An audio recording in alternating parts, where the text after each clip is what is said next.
Viajar pelo Brasil e pelo mundo. Conhecer lugares desafiadores como a Patagônia e a Tailândia. E que despertam uma curiosidade como Cuba e Tailândia. Este é o trabalho do fotógrafo Tom Alves, nosso convidado fotometria de hoje. Seja muito bem-vindo. Obrigado, é um prazer. Tom, qual é o sentimento de fotografar culturas e natureza em lugares diferentes, distantes? Bem, Alisson, é mais do que simplesmente um prazer, eu acho que é uma vocação. Já faz algum tempo que eu estou na estrada e o tipo de fotografia que mais me agrada, né, que eu tenho mais conexão, é a fotografia que envolve natureza e que envolve viagens, culturas, né? Então,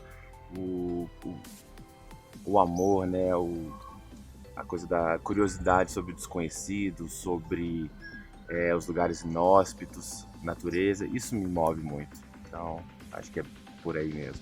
Tom, conta um pouco como foi o processo até se tornar fotógrafo de paisagens.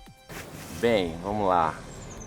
Não foi desde cedo, não. Tem 10 anos que eu fotografo, mas isso começou de uma maneira até mesmo sem saber. Na verdade, se eu for pensar bem, antes de ser fotógrafo, eu já gostava de viajar e gostava de ir para os interiores de Minas, para os sertões. Eu lembro quando eu era criança, eu viajava muito com meu pai, geralmente viagens assim para pescaria, essas coisas assim que a gente, interior de Minas, para roça mesmo. E eu tomei muito contato com o sertão, com o cerrado mineiro, com essas coisas de frequentar casas de moradores, e essa cultura popular riquíssima que a gente tem no Brasil. E isso, naquela época, não se traduzia em fotografia, não. Aí, alguns anos depois, né, mais precisamente aí, há 10 anos atrás, eu uni isso à vontade que era de fotografar a natureza, de fazer trilha, de fazer caminhadas, coisas mais a ver com montanhismo mesmo.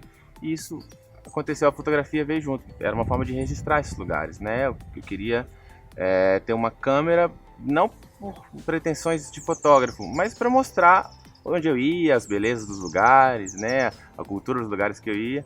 E aí, a partir do momento que eu comprei uma câmera fotográfica dessas, né, uma DSLR, que você troca lente e olha ali no viewfinder, isso foi uma conexão muito grande. Eu não imaginava isso, mas dali a 5 dias depois que eu estava com minha câmera, eu já estava completamente apaixonado pela fotografia.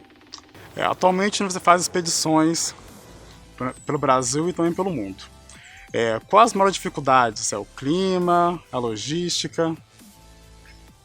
Bom, vamos lá. Existem várias dificuldades. Clima para mim não é dificuldade, porque antes de promover essas viagens, eu já tenho muita experiência com fotografia de natureza, né? Lugares mais inóspitos. Então, quando você é fotógrafo de paisagens ou de natureza, você tem que estar preparado para isso. Então, frio, calor, falta de conforto muitas vezes, né? Muitas vezes você tem que ir em um lugar super isolado. Então, para mim, isso é um ponto a mais, assim. Então, não considero dificuldade. Apesar que tem lugares que são muito extremos, né? Agora, a questão de logística para as viagens, elas exigem todo um planejamento mais específico, né? Porque como são viagens que a gente faz com grupos, e os grupos são heterogêneos, existe uma série de preocupações que eu não teria se eu fosse viajar sozinho, né? Quando eu viajo sozinho, é tudo pela foto e eu não me preocupo se não tem conforto, por exemplo. Mas em expedições que a gente organiza, tem toda uma preocupação muito de que tudo vai dar certinho, de que seja lugares confortáveis. Enfim, eu acho que mais é a logística mesmo, que tem não uma dificuldade, mas uma atenção bastante especial. Sim. As pessoas que vão nas expedições, elas vão mais no intuito de ir no turismo, ou elas vão mesmo para aprender a fotografar, ou elas já são profissionais ou são iniciantes na área? Bom, tem um pouco de cada coisa, tá? Mas em linhas gerais, a maioria das pessoas vai para aprimorar a sua fotografia, tá? Existe aí, sei lá, vamos dizer, 10% das pessoas que vão só pelo turismo, porque acaba que a gente mescla duas coisas, né? Turismo com fotografia. Então, mesmo se você não for, a gente diz assim para as pessoas que às vezes se interessam, mesmo se você não é fotógrafo, se você não conhece nada sobre fotografia, não tem problema você ir até com um telefone. Não tem problema algum. Porque a gente cria uma logística para a viagem que é muito interessante, porque como a gente sempre está disposto a pegar a melhor luz, os melhores momentos, e vivenciar também cenas de cultura mais autênticas, por si só, a parte da viagem é muito interessante, né? Mas a maioria das pessoas são aficionados por fotografia, são grandes amantes de fotografia, em geral não são profissionais, apesar que não há nenhum problema, às vezes acontece de vir profissionais, mas em geral são pessoas que gostam muito, muito de fotografia. Então é um grupo com esse mote, com essa união muito grande, que é todos vivendo, respirando e pensando em fotografia quase que 24 horas. Sim. Qual foi o lugar que você foi, que você mais gostou, as melhores paisagens? Qual dessas viagens foi a melhor? Isso é bom. Acho que talvez eu possa dividir essa resposta aí em duas possibilidades. Bom, se eu pensar em paisagem, sem sombra de dúvidas, a Nova Zelândia foi o país que eu mais me encantei pela beleza. Porque é tudo muito cênico. Talvez até por ser diferente do Brasil, né? Lá tem neve, lá tem glaciares, tem vulcões, né, lá no norte. Você tem fontes geotermais, um monte de coisa que aqui no Brasil não tem e é muito bonito, né? A gente não está acostumado a ver esse tipo de paisagem, né? Montanhas nevadas, por exemplo, não temos aqui. Então, chama muita atenção. Mas mesmo assim, de maneira geral, o país é incrível, né? Já fui em tantos lugares legais, mas a organização do país também, a organização do povo, a maneira como eles encaram até mesmo a natureza, eu acho isso fantástico. Fora isso, se for pensar em termos de cultura, né, não simplesmente paisagem, a Ásia é um caso muito interessante. Por exemplo, o Vietnã é um dos países que eu fui por último e que mais me encantou, aquela questão da cultura, a questão do povo. É um povo muito forte, né? Um povo que viveu dezenas de guerras. Às vezes a gente vê falar sobre a guerra do Vietnã, mas a gente muitas vezes não sabe que o Vietnã, que é a guerra, né, na verdade, americana, né? A gente fala guerra do Vietnã, mas a gente quer dizer a guerra americana. Essa foi simplesmente a última guerra. O país passou por milênios de histórias, assim, de lutas. Então, isso tornou, né, fez com que a característica do povo fosse muito bem delineada. É um povo muito lutador, muito de raça. É muito bonito isso. O Vietnã pode ser um país que eu me encanto pela cultura. Sim. Falando agora em pós-produção, se defende uma imagem mais crua ou também usa os efeitos de edições, as imagens? Cara, isso é polêmico, né? Isso é polêmico. Mas, bom, a minha opinião é o seguinte. Cada artista, né, cada fotógrafo deve ter liberdade para escolher o que ele quer para o trabalho dele. Né? Alguns vão escolher uma pegada mais, com edição mais pesada, com um tratamento mais, mudando mais as saturações, as cores, enfim. Mas acho que isso tem que ser, e outros não, isso tem que ser, na minha opinião, muito bem pensado e feito com consciência, e não... É interessante que se crie um estilo, né? Eu criei um estilo para mim que eu não altero muito as cores das imagens, eu ressalto, né?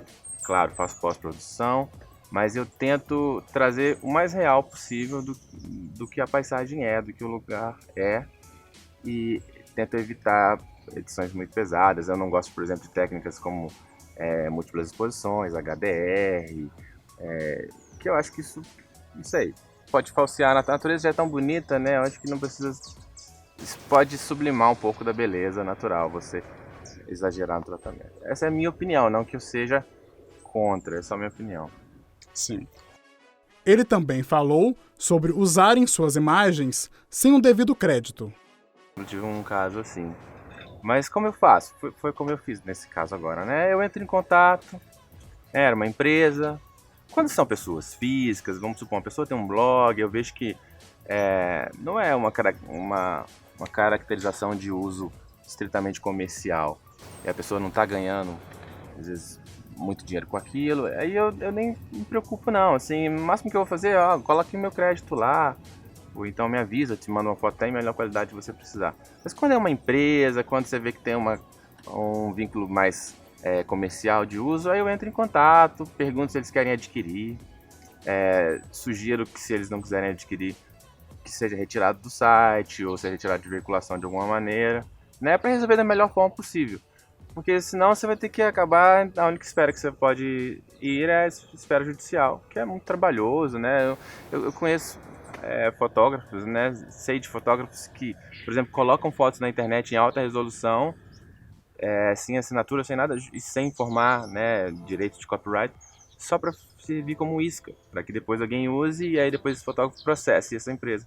ou essa pessoa. Não é a minha linha de pensar. Eu acho que não é, pra mim não é por aí. Então eu prefiro conversar e tentar resolver sem entrar em justiça.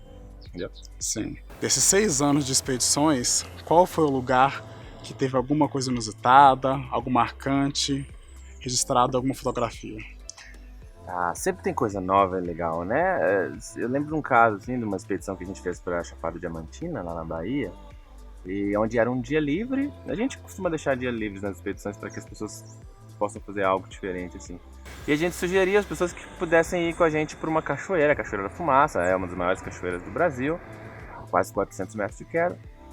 Só que é uma caminhada mais difícil, então por isso a gente sugeriu num dia livre, que quem tivesse disposto poderia fazer. E foi muito legal, a gente ficou surpreso assim, que o grupo inteiro decidiu ir, mesmo tendo algumas pessoas que não estavam tão bem fisicamente, porque era uma caminhada muito pesada, mas todo mundo foi, e a previsão do tempo não era boa, mas a gente, bora, vamos lá, vamos assim mesmo. E, de fato, a gente subiu debaixo de chuva, chuva fraca, mas chuva, chegamos lá no alto da cachoeira, completamente fechado o tempo, você não conseguia enxergar 5 metros na sua frente, pura neblina. E naquele primeiro momento bateu uma tristezazinha assim, e a gente chegou, não, vamos comer alguma coisa, vamos lanchar, isso vai melhorar. E o guia nosso, super positivo, falava, não, vai melhorar, vai melhorar. E eu confesso que eu estava, assim, em dúvida, né? Mas, quer dizer, dali a 20 minutos, o tempo abriu de uma maneira incrível e a névoa saiu descortinando aquela cachoeira, assim, de quase 400 metros. Foi bem bonito e foi um momento de comoção, assim. Tiveram também alguns mercados, por exemplo, que a gente visitou no Vietnã, que foram muito ricos, assim, do ponto de vista de experiência de vida e de experiência fotográfica. Locais que não tinham nenhum turista, zero. A gente chegava às 5 horas da manhã, quando o sol ia nascer nesses mercados, e você tinha 300, 400 pessoas. Ou um mercado de peixe, por exemplo, que as pessoas estavam indo ao mar para pegar os peixes vindo dos pescadores para depois vender. Ou então mercados de comidas e frutas, assim, que você via só mesmo o povo local, aquele trânsito de motos maluco, assim, bicicletas, aquela maior concentração de chapéus cônicos que eu já vi em toda a minha vida, assim, né? É muito, muito interessante isso realmente foi marcante. Sim. Atualmente eu vi no seu site, né, referente aos 7 pecados do fotógrafo de paisagem. Como surgiu essa ideia de falar quais são os maiores erros que as pessoas cometem ao fotografar paisagens? Ah, bom, isso foi motivado principalmente pelas experiências que a gente tem guiando grupos, né? Porque uma vez que você deixa de ser somente um fotógrafo que faz seus trabalhos autorais, enfim, e você começa a guiar grupos e instruir, orientar outros fotógrafos, você vai percebendo que muitas características são comuns a muitas pessoas. Assim, que eu chamei de pecados capitais, de alguns erros, né? E isso foi motivado por isso, assim, até na minha trajetória de aprender a fotografar, de desenvolver a minha fotografia, muito do que eu via que eu fazia antes, que eu via que pode ser melhorado, isso motivou. Então, algumas coisas que eu coloquei, como por exemplo, ter determinação, ter perseverança, isso é muito importante na nossa fotografia, né? Você não ter preguiça mesmo. Então, fotógrafo de natureza, de paisagem, tem que acordar muito antes do sol nascer mesmo. Tem que saber que alguns dias vai nublar. E mesmo esses dias que nubla, você tem que ir, você tem que tentar.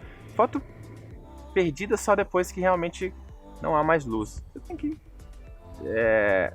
estar lá para o que deve ir. Então, se você gosta do que faz, se você, por exemplo, eu amo natureza, então para mim, eu posso estar sentindo frio às 5 horas da manhã, vendo uma montanha na Patagônia e pode não sair foto, mas valeu a pena. Só de estar ali naquele momento, só de ter feito a minha parte e estar na natureza, já vale a pena. Então, os 7 erros tem muito a ver com essa coisa aí da perseverança. Então, muito obrigado por aceitar nosso convite e participar do programa. Cara, foi um prazer, muito obrigado. Eu que agradeço.